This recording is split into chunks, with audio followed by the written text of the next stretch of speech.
raha ny fanazavana no entiny tale jeneraly ny fanapariam-pahefana dia tsy maintsy manaraka dingana ny fanesorana amin'ny toeran'ny ben'ny tanàna.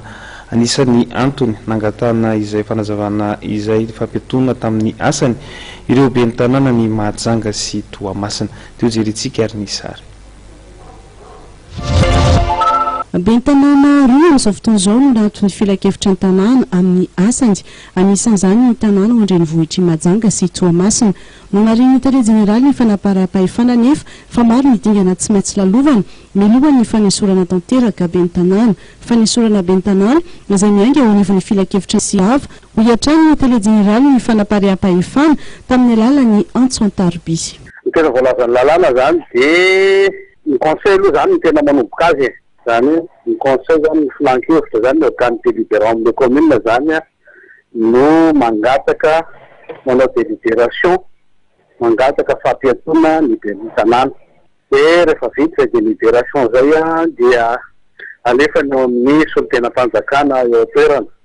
Dia le solon-tenam-panjakana zany manao ny fanadihadiana satria tsy maintsy misy motif aloha zany le délibération zany milaza zany le conseil zany milaza hoe no reto antony reto no reto antony reto sy ny sisa dia mangataka ny fampiatona ny ben'ny tanàna zahay.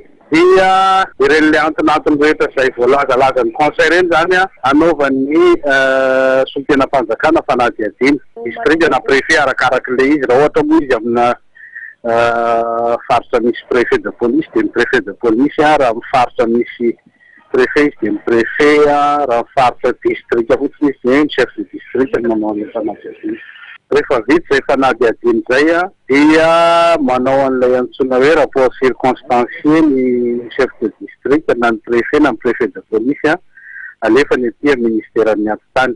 Mahafapo-ny ministre ny atitany moa zany ny fanadihadiana nataony dia mandray fanapahan-kevitra ministre ny atitany na ho ato ilay maire na tsy ho ato ilay maire.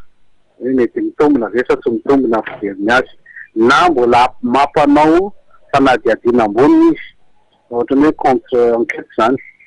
Dia raha ohatra moa mampiato ministre ny atitany dia iray volana ny fampiatona ataony. Aorianany iray volana indray dia misy ilay même procédure dia ny prime ministre indray no afaka manao ny fanaovana ny fampiatona ao anatin'ny 3 volana indray aoriana amin'izay fotoana izay.